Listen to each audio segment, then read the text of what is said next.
I mean, the first thing is to start off by saying, so MVP stands for minimum viable product. Out of all the terms, like we have, jargon and terminology in the product world and the marketing world, out of all the terms, MVP is probably the one that is the most divisive. And people have strong differences of opinion about what is and isn't an MVP, right? And I like to do this in my workshops and talks. I ask people, I put up a thing. I'm like, who thinks that could be an MVP? And, and I start out with a landing page, and very few people do it. And I developed it after the book.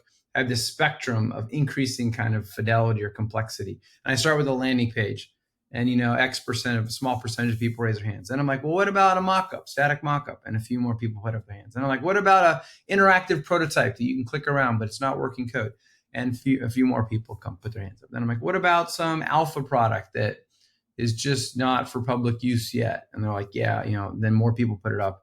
And then I'm like, what about a public beta? And some people put their hands up. Then I'm like, what about a publicly available product that you're selling? At that point, everybody raises their hands, right? So it's like you go from, so It's just funny. And what happens is, there's two very different interpretations of people's minds. And some people take the P in product very literally. And they're like, Dan, a landing page? How can a landing page be an MVP? Don't you know what the P means? It means product. An MVP has to be a product.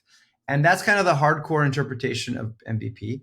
And those people are never going to agree with the people at the other end of the spectrum. They're like, no, a landing page can be an MVP. It's like, hey, and their definition of MVP is, hey, it's anything you can learn from. Why you got to be so uptight and rigid? Anything you can learn from or test hypotheses from can be an MVP.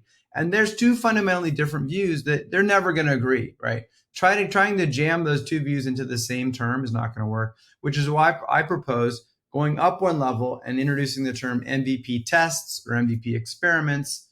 And then I look at the hardcore MVP people and say, if we use the term MVP test to include landing page and prototypes, are you okay with that as long as we reserve MVP for the hardcore, product stuff? I'm like, well, I guess so, right? So that's one way to kind of make it.